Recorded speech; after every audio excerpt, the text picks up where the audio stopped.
The 2026 World Cup will be the first since 2002 to take place in multiple countries, that being Mexico, the US and Canada.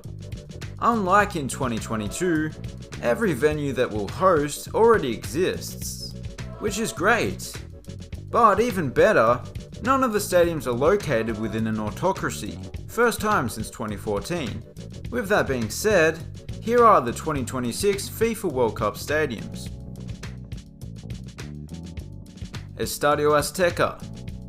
Despite not being state of the art, the bare concrete exterior straight out of the 60s, this stadium was basically an automatic choice as a host this year. For one, it's in the capital city. It's also huge, and it's hosted the World Cup final twice. Estadio BBVA. The shiny metallic exterior doesn't just look good, it features hundreds of these so-called gills in order to ventilate the stadium. But the best feature has to be that mountain backdrop. The stadium was designed with a slanted roof to make that view possible. Estadio Akron. This stadium was designed to resemble an erupting volcano. They've done a pretty good job without causing a mass evacuation. The grass exterior gives it a natural look, but the part with the seats and stuff lets the locals know that their lives aren't actually in danger. SoFi Stadium. The most expensive stadium in the world to build is undoubtedly one of a kind. Whether it be the oddly shaped metallic exterior, the Oculus 360-degree video board, or just the seating layout, which is quite unconventional. Dome stadiums aren't for everyone, but the climate-controlled environment will be welcome in an LA summer. MetLife Stadium. New York's Showpiece Stadium is actually in New Jersey, but it's not all that far away. The $2 billion venue might be missing a roof, which is a given in most European football stadiums, but it does have some handy amenities, such as the large video board in each corner for all your replay needs. AT&T Stadium. Everything's bigger in Texas, and with its ability to expand up to a capacity of 105,000, this will be the largest stadium at the 2026 World Cup. The interior is not a million miles away from SoFi. It's actually closer to 1,200, but unlike its LA counterpart, the roof is retractable. Mercedes-Benz Stadium. As you can see, the people of Atlanta have more traditional tastes. Whether it be the pinwheel-inspired retractable roof, the Halo video board that runs along its perimeter, or the Falcon-inspired seating over here, the design replicates the traditional football stadiums of the early 20th century quite perfectly. Said no one ever. Levi's Stadium. Don't let the lackluster exterior fool you. This stadium cost over $1 billion to build as well.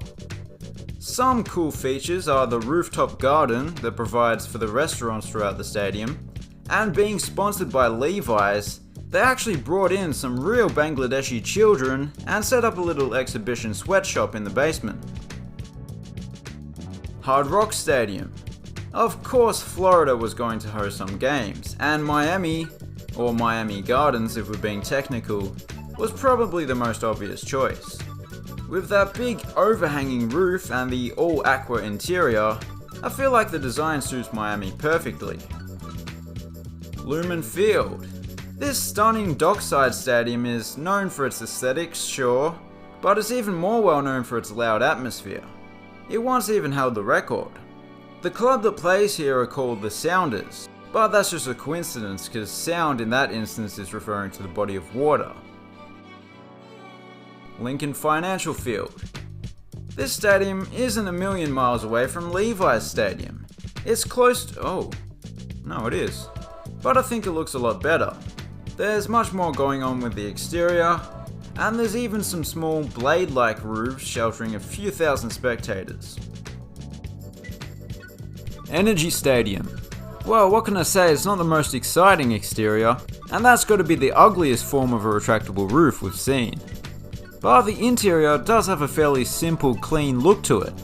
And like their Texas brethren, the video boards are pretty huge. It's not a center hung video board, This roof was built in the early days of retractable roofs. Nestled amongst the leafy surrounds of Massachusetts is Gillette Stadium, best stadium a man can get. Actually, I'm not sure if that tagline is a worldwide thing. Just in case, I'm not actually saying this is the best stadium. It's not bad though. Not many stadiums have a bridge and a lighthouse. I can understand why it's not particularly necessary. Arrowhead Stadium. This is a stadium that has stood the test of time. Despite being built in the 70s, it's still held in high regard. I can't help but feel that the stadium's distinctive design plays into its name, with the seats coming to a point much like an arrowhead. This place currently holds the record for the loudest crowd roar, despite the lack of a roof.